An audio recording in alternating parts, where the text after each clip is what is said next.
মক্কা এবং মদিনার ঠিক মাঝখান বরাবর তার বাড়ি। নাম হচ্ছে আব্দুল্লাহ। নবীজির দাওয়াত পেলেন, টকবকে যুবক, সুন্দর চেহারা। নবীর দাওয়াত পেয়ে কালিমা পড়লেন। সুবহানাল্লাহ বলবেন না? অথচ আবু জেহেলের বাড়ি নবীর থেকে কয় মাইল দূরে?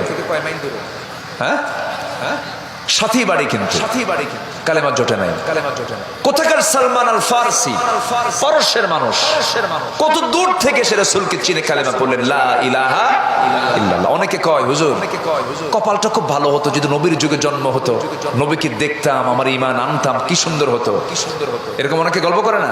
তখন আমি বলি, তুই যদি আবু জেহেল হইতি। কি কথা বলছিস? তুই যদি আবু জেহেল হইতি তাহলে কি হতো? না, আমার উম্মতে মুহাম্মাদি, আমাদের সম্মান অনেক। বলি আলহামদুলিল্লাহ, জোরে বলি আলহামদুলিল্লাহ। সবচাইতে কোন উম্মতের দাম বেশি? উম্মতে মুহাম্মাদের দামটা সবচাইতে বেশি। এবং উম্মতে ওয়াসাতাল লিতাকুনু শুহাদা আলান নাস। আল্লাহু আকবার বলেন। সম্মানিত ভাইয়েরা, তুই যুবক ইসলাম কবুল করলেন। বাপটা মারা গেছে জন্মের আগেই। চাচার নিয়ন্ত্রণে তিনি মানুষ হয়েছে। চাচার কাছে সংবাদ চলে গেছে আব্দুল্লাহ নাকি দিন থেকে বের হয়ে গেছে, মানে ধর্ম থেকে বের হয়ে গেছে, মানে কি তাদের ধর্ম বাদ দিছে। বললো শুনলাম আব্দুল্লাহ কি জানে কি করছো, বাপদাদার ধর্মে নাকি চুনকালি মেরেছ। বলতেছে না, বাপদাদারটাই ভুল ছিল, আমি সঠিক পথে আসছি। সুবহানাল্লাহ বলবেন না? বাপদাদারটা কি ছিল? ভুল ছিল। আমি যেটা আসছি এটাই হলো রাইট। আল্লাহু আকবার বলেন। চাচা বলতেছে, শোনো, এত কিছু বুঝি না, বাদ দিতে হবে। আমাদের ঐতিহ্য সম্মান নষ্ট করা যাবে না। আমাদের একটা মান সম্মান আছে।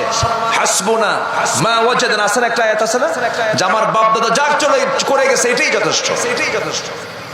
সঙ্গে সঙ্গে আব্দুল্লাহ বলছে, চাচা আমি আপনাকে কালিমার দাওয়াত দিতে চাই, আপনিও কালিমা পড়েন, আমি আপনাকে খুব ভালোবাসি। আব্দুল্লাহ চাচা খেপে গিয়ে বলল, আব্দুল্লাহ তুই আমাকেও এরকম করে প্রভাবিত করতে চাচ্ছিস? তুই কি জানিস তোর এই অপরাধের ফলাফল কি হতে পারে? কে চাচা বলেন? তোর সমস্ত সম্পত্তি কওমের সব লোককে ডেকে নিয়ে জোর করে নিয়ে নেব। উনি মুস্কে হাসি মেরে বললেন, চাচা শুধু সম্পদ নেওয়ার হুমকি দিচ্ছেন আপনি? চাচা শুনে রাখেন, গোটা দুনিয়ার সব সম্পদ যদি আমার হাতে তুলে দিয়ে বলা হয় তোমাকে এটা দিলাম, ঈমান ছেড়ে দাও, আল্লাহর কসম করে বলি গোটা দুনিয়া সব দিয়ে দেব, কিন্তু আমি আমার ঈমানকে কখনো বিকিয়ে দেব না। চাচার রাগ দেখে কে থাপ্পড় মেরে জমিনে ফেলে দিল, ফেলে দিয়ে রক্তাক্ত অবস্থা করে ফেললো, জামা টেনেছিল, এমনকি পরনের লুঙ্গিটা পর্যন্ত খুলে নিয়ে তাকে ঘর থেকে ধাক্কা মেরে বের করে দেওয়া হলো। মার দরজায় গিয়ে নক করছেন, মা দরজা খুলো। দরজা খুলেছেন, সঙ্গে সঙ্গে বলছেন, মা আমার দিকে তাকায়ও না, আমার দিকে তাকালে তুমি আমাকে উলঙ্গ দেখতে পাবে। আমার চাচা আমাকে উলঙ্গ করে ঘর থেকে বের করে দিয়েছে, ঈমান এনেছে এই শুধু একটা অপরাধে।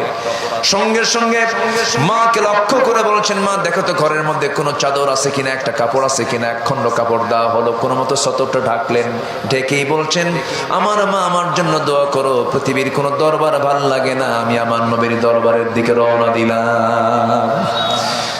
প্রচন্ড শীতকাল, ঠান্ডার ভিতরে তিনি রওনা দিয়েছেন, নবীর দিকে লক্ষ্য করে রওনা দিয়েছেন। মদিনায় পৌঁছে গেলেন, নবীর দরজায় গিয়ে নক করলেন। দরজা খোলা মাত্রই উলঙ্গ দেহ দেখলেন, গায়ে কোনো কাপড় চোপড় নাই, পরনে হালকা একটা কাপড় দিয়ে কোনো মতো সতর ঢাকা আছে। কিচ্ছু বললেন না রাসূল।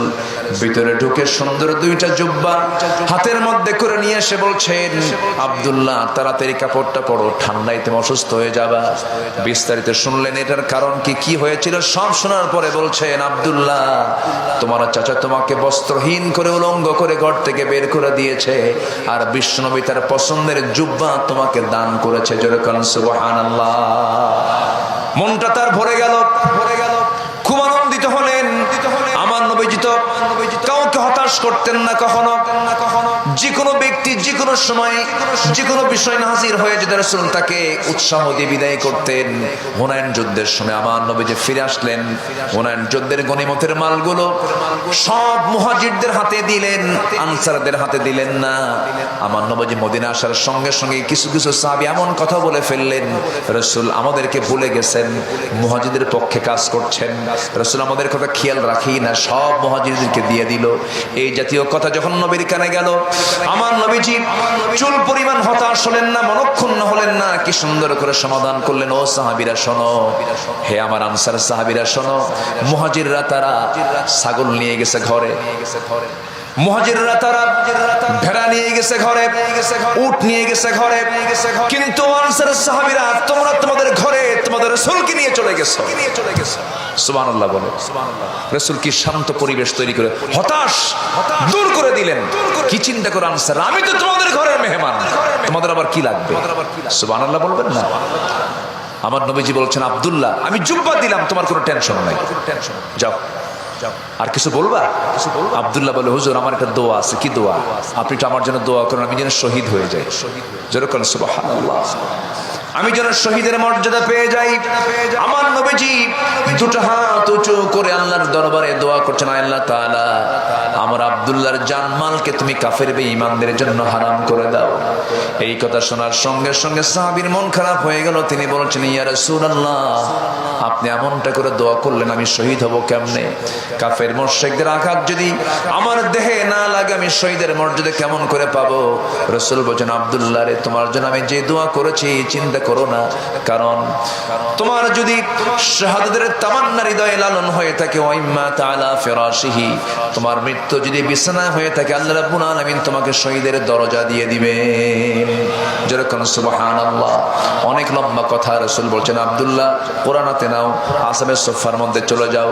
কোরআন তেলাওয়াত করছেন আব্দুল্লাহ জোরে জোরে। সাহাবীরা বিরক্ত হয়ে নবীর কাছে এসে বলছেন, হুজুর নতুন সাহাবীর আগমন হয়েছে, জোরে জোরে কোরআন পড়ে ডিস্টার্ব হয়। রাসূল বলছেন, কোন সাহাবী বলো? আব্দুল্লাহ তার নাম। রাসূল বলছেন, খবরদার তোমরা আব্দুল্লাহর বিরুদ্ধে রিপোর্ট করতে এসো না, কারণ আব্দুল্লাহ ঈমানটাকে রক্ষা করতে গিয়া দুনিয়া বিক্রি করে দিয়েছে। আমার নবীজি খুব তাকে স্পেশাল কেয়ার করতেন, খুব পছন্দ করতেন আব্দুল্লাহ যুল বাজদাইনকে। আমার রাসূল কোন এক অভিযানে মদিনা থেকে বের হলেন, সাহাবে কেরামকে নিয়ে কোন একটা যুদ্ধে বের হলেন। আমার রাসূল বলছেন, সাহাবীরা আমার আব্দুল্লাহকে আমার হাতে দিয়ে দাও। তাকে সঙ্গে করে নিয়ে রওনা করলেন। অভিযান শেষ হয়ে গেল। মদিনার পথে ফেরার পথে আমার নবীজি হঠাৎ করে শুনতে পেলেন, হুজুর আপনার কলেজার টুকরা প্রাণপ্রিয় সাহাবী আব্দুল্লাহ অসুস্থ। রাসূল তার জন্য দোয়া করে দিলেন। বলেন, সাহাবীরা খুব ভালো করে সেবা করো, নার্সিং করো। 3 দিন পরে সংবাদ আসলো, হুজুর যথেষ্ট চেষ্টা করলাম, আব্দুল্লাহর বাসরণ, আব্দুল্লাহ মারা গেছে। আমার নবীজির চক্ষুটা অশ্রুপূর্ণ হলো। রাসূল কাঁদলেন। সবচেয়ে বেশি কেঁদেছেন মুহাম্মদ সাল্লাল্লাহু। আমার নবীর চোখের পানি ছিল সবচেয়ে কম না সবচেয়ে বেশি? সবচেয়ে বেশি চোখের পানি ছিল। রাসূল যখন সিজদায় চলে যেতেন, জায়নামাজ ভিজে যেত। আমার নবীজি সবচাইতে বেশি বেশি আমার তার উম্মতের জন্য কেঁদেছেন। আমার নবীজি বললেন, ও সাহাবীরা আমার আব্দুল্লাহ মারা গেছে, জানাজার আয়োজন করো। ওর জানাজা কেউ পড়াবে না, আমি রাসূল নিজে তার জানাজা পড়াবো। জানাজা শুরু হয়ে গেল। রাসূল জানাজা পড়ালেন। জানাজা শেষ হলো। রাসূল বলছেন, সাহাবীরা আমার আব্দুল্লাহ কবর তোমরা কোথায় খনন করেছো? হুজুর 2 পাহাড়ের চিপায়, আমাকে নিয়ে চলো। রাসূল চলে গেলেন কবরের সামনে গিয়ে আবেগ আপ্লুত হয়ে বলছেন, সাহাবীরা আমার আব্দুল্লাহর কবরে আজকে আমি কাউকে তার লাশ নামতে দেব না, নামাতে দেব না, আমি নিজে নামবো।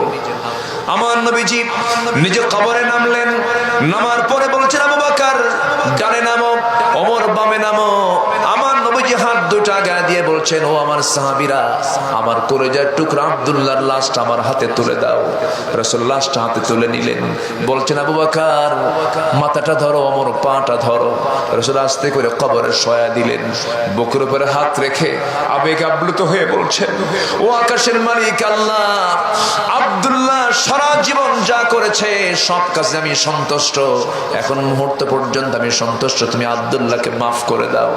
এই দোয়া যখন করছিলেন, ওই বিশাল বড় যুদ্ধ বিজয়ী বীর সাদ বিন আবি ওয়াক্কাস রাদিয়াল্লাহু তাআলা আনহু, যিনি সমুদ্র পাড়ি দিতে নিয়ে ঘোড়া চালিয়ে দিয়েছিলেন, কিন্তু ঘোড়ার খুর পর্যন্ত সমুদ্রের পানি স্পর্শ করে নাই, সেই সাদ বিন আবি ওয়াক্কাস চিৎকার মেরে মেরে পাগলের মতো বারবার বলছেন, আহারে আমার বড় পোড়া কপাল, আজকে আজকে আমি যদি জীবিত সাদ না হয়ে যদি কবরের বাসিন্দা হতাম, আমার জীবনটা বড় ধন্য হতো যে কবরবাসীকে বিদায় জানানোর জন্য পৃথিবীর সেরা 3 জন মানুষ তারা কবরে নেমে যায়।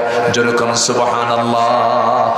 এত সম্মান, এত মর্যাদা, এত ইজ্জত আমার রাসূল তাকে দিয়েছেন কেন? এর মূল কারণ হলো ঈমানটাকে অত্যন্ত দাম দিয়ে তিনি কিনেছেন। দুনিয়া বিক্রি করে ঈমানটা তিনি কিনে নিয়েছেন, ঈমানটা তিনি লালন করেছেন। এই জন্য জান্নাত প্রাপ্তির জন্য 1 নম্বরে যে করণীয়, 1 নম্বর যে কাজ, নেক আমল সহ আমরা ঈমান আনবো। রাজি আছেন তো? সবাইকে রাজি আছেন? জোরে বলি ইনশাআল্লাহ। আরো জোরে বলি ইনশাআল্লাহ। নাম্বার 2 হলো তাকওয়া অবলম্বন করা। কি অবলম্বন করা বলেন? তাকওয়া অবলম্বন করা। তাকওয়াটা কি? তাকওয়া মানে হলো বেঁচে থাকা, হারাম কাজ থেকে নিজেকে গুটিয়ে রাখা। আল্লাহ রাব্বুল আলামিন তাকওয়ার ব্যাপারে বহু কথা বলেছেন। কোরআনের প্রথম মেসেজ, প্রথম আল্লাহ পাক বক্তব্য শুরু করেছেন তাকওয়া দিয়া। হুদাল লিল মুত্তাকিন আল্লাযীনা ইউমিনুনা বিল গায়ব ওয়া ইউকিমুনাস সালাহ ওয়া মিম্মা রাযাকনাহুম ইউনফিকুন। আল্লাহ পাক মুত্তাকিদের গুণগুলো প্রথমে শুরু করেছেন। প্রথম ওয়াজ আল্লাহ পাক মুত্তাকিদের করেছেন। প্রথম ওয়াজ কি বলেন? মুত্তাকিদের না করেছেন। আল্লাহ রাব্বুল আলামিন মুত্তাকি যারা তাদেরকে জান্নাত দিতে চেয়েছেন, ওয়াদা করেছেন ইন্নাল মুত্তাকিনা ফি জান্নাতিন জান্নাতিন নাঈম ফাকিহিনা বিমা আতাহুম রাব্বুহুম ওয়া ওয়াকাহুম রাব্বুহুম আযাবাল জাহিম। জোরে বলুন আল্লাহু আকবার। আমার বন্ধুগণ, সেজন্য মুত্তাকি আমরা হব। জোরে বলি ইনশাআল্লাহ। আরো জোরে বলি ইনশাআল্লাহ।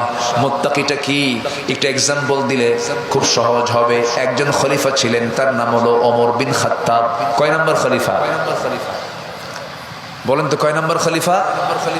2 নম্বর খলিফা। ওমর ফারুকের নাম শুনছেন তো সবাই? বহুদিন আগে এক মাহফিলে বললাম যে ওমর ফারুককে চিনেন কে? সামনে থেকে এক ছোট্ট ছেলে দাঁড়ায় বলে, হুজুর আমি ওমর ফারুককে চিনি। কে? আমাদের বাড়ির দোতলায় ভাড়া থাকে। এই ওমর কিন্তু সেই ওমর না, এটা হচ্ছেন সেই ওমর যে ওমরের ব্যাপারে ভারতের শ্রী মহাত্মা গান্ধী পর্যন্ত বলতে বাধ্য হয়েছেন যে এই শতাব্দীতে অশান্ত পৃথিবীকে শান্ত করার জন্য মুসলমানদের ওমরের মতো একটা শাসক দরকার। ওমরের শাসন নিয়ে এখনো গবেষণা হয়। একজন সফল রাষ্ট্রনায়ক ছিলেন ওমর ফারুক রাদিয়াল্লাহু তাআলা আনহু। সাম্যতার মূর্ত প্রতীক তিনি ছিলেন। সম্মানিত বন্ধুগণ, উনি একদিন রাষ্ট্রের পক্ষ থেকে 1 বোতল মধু পেয়েছেন। কি পেয়েছেন বলেন তো? মধু পেয়েছেন। মধুগুলো নিয়ে বাড়িতে আসলেন। 5টা ভাগ করতে হবে, 4 প্রতিবেশী এবং ওনার একটা ভাগ। মোট কয়টা ভাগ? 5টা ভাগ। তো মধুগুলো নিয়ে এসে বউকে বললেন, আমার স্ত্রী মধুটা ভাগ করো। 5টা ভাগ করে আমরা একটা ভাগ নেব, আর বাকি 4 ভাগ প্রতিবেশীকে দেব। মধুর বোতল দেওয়ার একটু পরই বলছেন, আমি তোমাকে ভাগ করতে দেব না, বোতলটা আমার হাতে ফেরত দিয়ে দাও। আমি তোমাকে দেব না, অন্য কেউ ভাগ করবে। আচ্ছা বলেন তো, এরকম আচরণ যদি আমাদের বউয়ের সঙ্গে আমরা করি, কি হতে পারে? আপনাদের ভাবসাব দেখে মনে হচ্ছে সবার বউ মনে রাবেয়া বসরি। হবে কিছু, হবে কিছু, হবে কি অ্যাকশন হবে, কিছু বহুত কিছু হয়ে যাবে। 39 বছরের সংসার, আজ পর্যন্ত তুমি আমাকে বিশ্বাস করতে পারলা, কত কি হবে। কিন্তু উনি তো ওমর ফারুকের স্ত্রী, উনি চুপচাপ, একটু মন তো খারাপ হবেই। বোতলটা দিয়ে দিলেন, হ্যান্ড ওভার করলেন, ব্যাক করলেন। উনি মধুটা নিয়ে এক প্রতিবেশীর ঘরে চলে গেলেন। প্রতিবেশীর ঘরে গিয়া ওই প্রতিবেশীকে ডাক দিয়ে বলছেন, প্রতিবেশী শোনো, এই যে মধুর বোতল তোমাকে দিলাম, সমান 5টা ভাগ করবে। একটা ভাগ আমাকে দেবে, বাকি 4 ভাগ তোমরা 4 জন নিয়ে নিবা। ওনার অংশের মধুগুলো নিয়ে বাড়িতে এসে গিন্নিকে ডাক দিয়ে বলছে, গিন্নি আমার, আমি তোমাকে দারুণ ভালোবাসি, আমি তোমাকে মোহাব্বত করি, ট্রাস্ট করি, কোনো সন্দেহ নাই। আমার সন্তানগুলো তুমি লালন পালন করো, আমি রাষ্ট্র দেখি, তুমি পরিবার দেখো, সন্তানগুলো দেখো, তোমার বিশাল অবদান আমার পরিবারে আছে। আমি তোমাকে সন্দেহ করে মধুর বোতলটা আমি তোমার হাত থেকে নেই নাই, কিন্তু নিয়েছি কেন? তুমি যখন মধু ভাগ করতে যাবে সমান ভাগে ভাগ হবে, কিন্তু মধু তো তরল জিনিস, জিনিস মধু ভাগ করতে নিয়া ওই তরল জিনিস হাত দিয়ে যখন ভাগ করতে যাবে, কিছু অংশ হাতে 1 ফোঁটা হোক, 2 ফোঁটা হোক, 3 ফোঁটা হোক, মধু তোমার হাতে লেগে যাবে। এই 2 ফোঁটা 3 ফোঁটা মধু, এই অংশটুকু আমাদের ভাগে বেশি আসুক এটা চাই নাই মনে করে মধুভোগের দায়িত্ব আমি অন্যের কাঁধে চাপায়া দিয়েছি। এটার নাম তাকওয়া। এটার নাম কি বলেন? তাকওয়া। ওমরে ফারুক বসে আছেন, রাষ্ট্রের কিছু খেজুর এসেছে কার্টুন ভরা। সেই কার্টুন ভরা খেজুরের মধ্যে ওমরে ফারুকের ছোট্ট ছেলে, ছোট্ট বাচ্চা, নাবালক সন্তান হাত দিয়ে খেজুর একটা তুলে নিয়ে মুখের মধ্যে তুলে নিয়েছেন। ওমরে ফারুক করলেন কি, ছেলেকে, সন্তানকে জোর করে টেনে নিয়ে মুখের মধ্যে নখ ঢুকায়া সেই খেজুরটা বের করে দিয়ে বলছে, মার সন্তান, মার কোলে যা, মার সন্তান, মার কোলে যা। সন্তানকে পাঠায় দিয়েছে, মার কাছে গিয়ে কান্নাকাটি করে বলছে, আব্বা আমার সঙ্গে এমনটা করলো। কিছুক্ষণ পর খলিফা নিজে ঢুকলেন, স্ত্রী বলছেন, স্বামী আমার, আমরা তো খেজুরের অংশ পাবোই, ভাগের একটা অংশ আমরা পাবো, সেখান থেকে নয় 1-2টা খেজুর কম নিতাম। সন্তানের মুখ থেকে খেজুর তুলে নেওয়ার কি দরকার ছিল, বের করে নেওয়ার কি দরকার ছিল? ওমরে ফারুক বলছেন, স্ত্রী আমার, মন খারাপ করবে না, মন খারাপ করবে না, আমার তো সন্তানের প্রতি দরদ আছে, কিন্তু যে খেজুরটা সে মুখে নিয়েছিল ওই খেজুর যে আমার ভাগে আসবে তার গ্যারান্টি কি? সুবহানাল্লাহ বলা যাবে না ভাই? এটার নাম তাকওয়া। এটার নাম কি বলেন? তাকওয়া। ওমর ফারুক রাদিয়াল্লাহু তাআলা আনহু রাতের বেলা জনগণকে দেখতে গেছেন। হঠাৎ করে রাতের আধারে নীরব পরিবেশে ছোট্ট একটা কুড়ে ঘর থেকে 2টা মহিলার গুনগুন করে মুকালামা, কনভারসেশন আসতেছিল, কথোপকথন হচ্ছিল, মা মেয়ের সঙ্গে গল্প চলছিল। মা বলছে, মেয়ে আমার, দিনের বেলা যে দুধ পেয়েছি সেই দুধ এত কম হয়েছে, দুধ বিক্রি করে বাজার হবে না, পানি মিক্স করো, পানিটা এখানে দিয়ে দাও।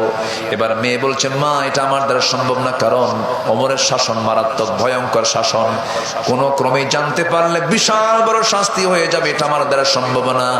এবার মা বলছে, ওমরের প্রশাসন তো এই জায়গায় কেউ দেখবে না, অন্ধকারে পানি দিবা। এবার মেয়ে বলছে, মা ওমরের প্রশাসন নয় না দেখলো, কিন্তু আমার আল্লাহ তাআলা এই তো অবকর্ম দেখতে পাবেন, আমার দ্বারা সম্ভব হবে না। এই কথাগুলো যখন সাইয়েদনা ওমর ফারুকের কানে চলে গেছে, শোনার সঙ্গে সঙ্গে তিনি করলেন কি, আর দেরি করলেন না, চোখে পানি চলে এলো, আর আল্লাহর শুকর আদায় করে বলছেন, আহারে আমার জনগণগুলো এত পরহেজগার, দোয়া করলেন।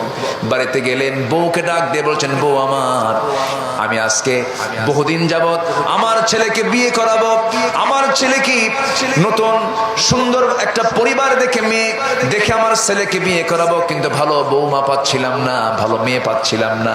আজকে আল্লাহ পাক আমার কপাল খুলে দিয়েছে, একটা ভালো মেয়ে পেয়েছি। কোন মেয়ে? অমুক এলাকায় তার বাড়ি, দুধ বেচে খায়। কি বেচে খায়? দুধ বেচে যারা খায় তাদেরকে কি বলে এলাকায়? ভাই কি বলে এলাকায়? এটা গোয়াল বলে। আচ্ছা, গোয়াল যারা দুধ বেচে খায় তারা কি খুব মানে